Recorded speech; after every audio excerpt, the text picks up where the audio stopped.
আসসালামু আলাইকুম ওয়া রাহমাতুল্লাহ। কেমন আছেন প্রিয় দর্শক? আশা করি সকলেই ভালো আছেন।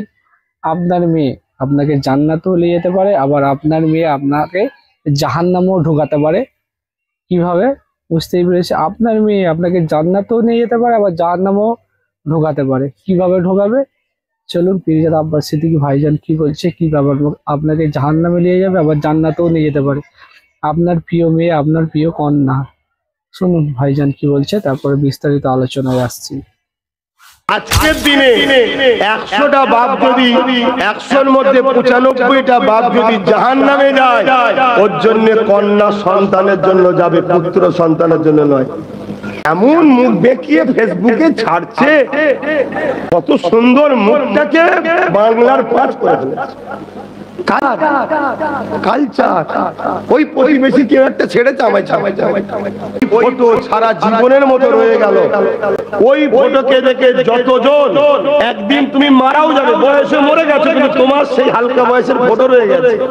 তুমি হয়তো দুনিয়াতেই নেই, জানে না। 100 বছর পর একটা ইয়ং ছেলে তোমার এই ফটো দেখে মনের মধ্যে একটা খারাপ কিছু বাসনা তৈরি করছে, তুমি কবরে আবার জেনার পাপ পাচ্ছ। তোমাকে আল্লাহ হীরের থেকেও দামি করেছে মা, মায়ের জাত তুমি, আর তুমি সেটাকে ফুটপাতের পাথর বানিয়ে ফেললে। যা শুনলেন তো ভাইজান কি বললো, ফেসবুকে ছবি, ইনস্টাগ্রামে রিল, আর আশা করছো জান্নাতে যাব। ফেসবুকে ছবি ছাড়তো, ঠোঁট পালিশ, মুখ পালিশ, এই পালিশ সেই পালিশ, টিপ, ফেসবুকে ছবি লাগাচ্ছ। 12 ছওয়াল দেখছে, 12 ছেলে দেখছে, হাজার হাজার ছেলে দেখছে, নিজেকে খুব ভালো মনে করছো, নায়িকা মনে করছো, আর ভাবছো তুমি জান্নাতে চলে যাবে। মেয়েদেরকে বলছি, যেসব মেয়েরা ফেসবুকের ছবি স্ট্যাটাস লাগাও, এইভাবে গালে হাত দিয়ে, এইভাবে কত রকম ভাবে পোস্ট দাও, যাতে ছেলেরা দেখে একটু খুশি হয়, নিজেকে নায়িকা নায়িকা ভাবানোর জন্য এসব করে বেড়াও, যেসব মেয়েরা করে বেড়াও, আর ভাবছো জান্নাতে যাব, ও আশা ভুলে যাও। তোমার জন্য জাহান্নাম খোলা আছে, মরার পর ওই ঠাস করে ফেলে দেবে, ব্যাস আগুনে জ্বলতে শুরু করে দেবে। এই একটাই কারণ, কালচার। যদি এসব মানে যাদের গার্জেন আছে যদি ঠিকঠাক থাকে না, এসব মেয়েরা ফেসবুকে ছবি ছাড়া তো দূরের কথা, ফোনে হাত দিতেও ভুলে যাবে। যেসব মেয়েরা ফেসবুকে ছবি পোস্ট করে, স্ট্যাটাস লাগায়, ইনস্টাগ্রামে রিল করে, এরকম এরকম এরকম মুজরা করে, আমি মুসলমান মেয়েদের কথা বলছি, অন্য কোনো ধর্মের মেয়ের কথা বলছি না, আমার বলার দরকারও নেই, তার ব্যক্তিগত স্বাধীনতা। আমি মুসলিম মেয়েদের কথা বলছি, যারা মুসলিম দাবি করে তাদেরকে বলছি, তারা যারা ছবি পোস্ট করো, ইনস্টাগ্রাম, ফেসবুক স্ট্যাটাস লাগাও, তাদেরকে কথাগুলো বললাম। আর তাদের গার্জেন মা বাবাকে বলছি আমি, একটু মেয়ের দিকে নজর দেবেন। কেননা আপনার মেয়ে আপনার জন্য জাহান্নাম আবার জান্নাত।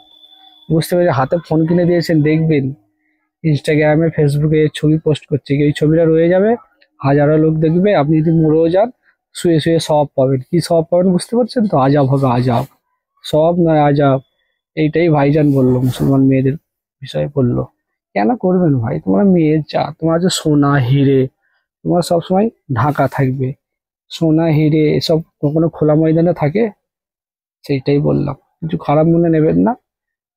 মেয়েদেরকে বললাম তোমরা সব মায়ের জাত, মায়ের জাত মায়ের মতো থাকবে, নিজেকে বেশি খোলামেলাতে ঘোরাফেরা করবেন না। এখন ঘরে মেয়েদের কথা ভাইজান বললো। আর শেষ কথা, ওসব মেয়েদের গার্জেনকে বলছি, মেয়েদের দিকে একটু নজর রাখবে। দেখবেন ফেসবুকে ছবি পোস্ট না করে, স্ট্যাটাস না লাগায়, এগুলো খুব খারাপ, এগুলো পর্দায় খেলাপ, শরীয়তের খেলাপ। বুঝতে পেরেছো? খবর রাখবে, আর আমার কথা খারাপ নেবেন না কেউ। ভাইজান যেটা বললো সেইটাই বললাম। চলুন, ভালো থাকবেন, সুস্থ থাকবেন, খোদা হাফেজ। আর শেয়ার করবেন, একটা লাইক করবেন, ঠিক আছে? খোদা হাফেজ।